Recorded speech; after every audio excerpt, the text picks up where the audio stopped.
আসসালামু আলাইকুম, welcome back to my channel Shakila's lifestyle. কেমন আছেন সবাই? আশা করছি ভালো আছেন।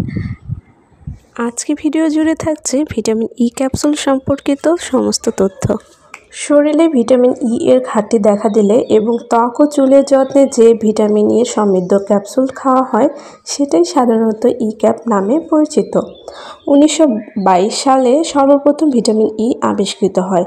বিশ্বব্যাপী সরকারি সংস্থাগুলোর নির্দেশনা অনুযায়ী একজন প্রাপ্তবয়স্ক ব্যক্তির দৈনিক 7 থেকে 15 মিলিগ্রাম ভিটামিন ই খাওয়া উচিত। মার্কিন গবেষণা অনুযায়ী বয়স্কদের ভিটামিন ই খেতে বলা হয়েছে সবচেয়ে বেশি।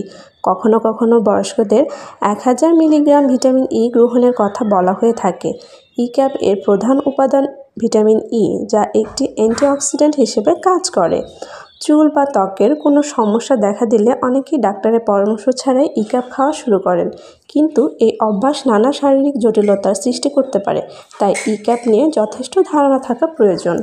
ই ক্যাপের উপকারিতা: ত্বকের সৌন্দর্য বৃদ্ধি, কোষ পুনরুদ্ধার, চুলের স্বাস্থ্য বৃদ্ধি, বয়সের ছাপ দূর করতে, ক্ষত নিরাময়ে, হৃদরোগ প্রতিরোধে, রোগ প্রতিরোধ ক্ষমতা বৃদ্ধি, নখের ভঙ্গুরতা দূরীকরণ, ক্ষতিকর বর্জ্য বের করা এবং চোখের সুরক্ষায় ভিটামিন ই ক্যাপসুল কার্যকরী ভূমিকা পালন করে।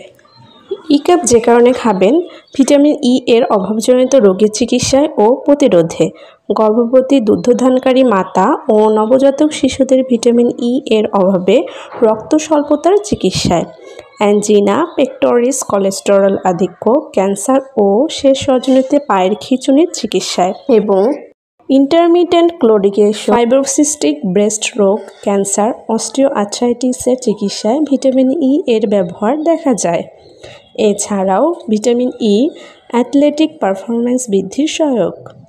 মাত্রা ও সেবন বিধি: 1 থেকে 2টি ক্যাপসুল দৈনিক অথবা রেজিস্টার্ড চিকিৎসকের পরামর্শ অনুযায়ী সেব্য।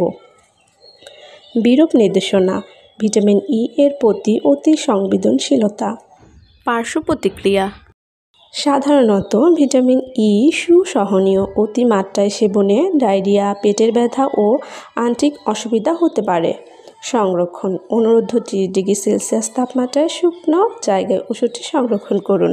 যে কোনো ওষুধ ক্রয় বিক্রয়ের আগে অবশ্যই মেয়াদ দেখে নিন। মেয়াদ উত্তীর্ণ ওষুধ আপনার স্বাস্থ্যের জন্য অনেক ক্ষতিকর। আজকে এই পর্যন্ত, আবারও ফিরে আসবো নতুন কোনো মেডিসিনের ভিডিও নিয়ে। ততক্ষণে সাথেই থাকুন। যদি আপনি আমার চ্যানেলে নতুন হয়ে থাকেন তাহলে চ্যানেলটি সাবস্ক্রাইব করে আমাদের সাথে থাকুন। এতক্ষণ সঙ্গে থাকার জন্য আপনাকে অসংখ্য ধন্যবাদ।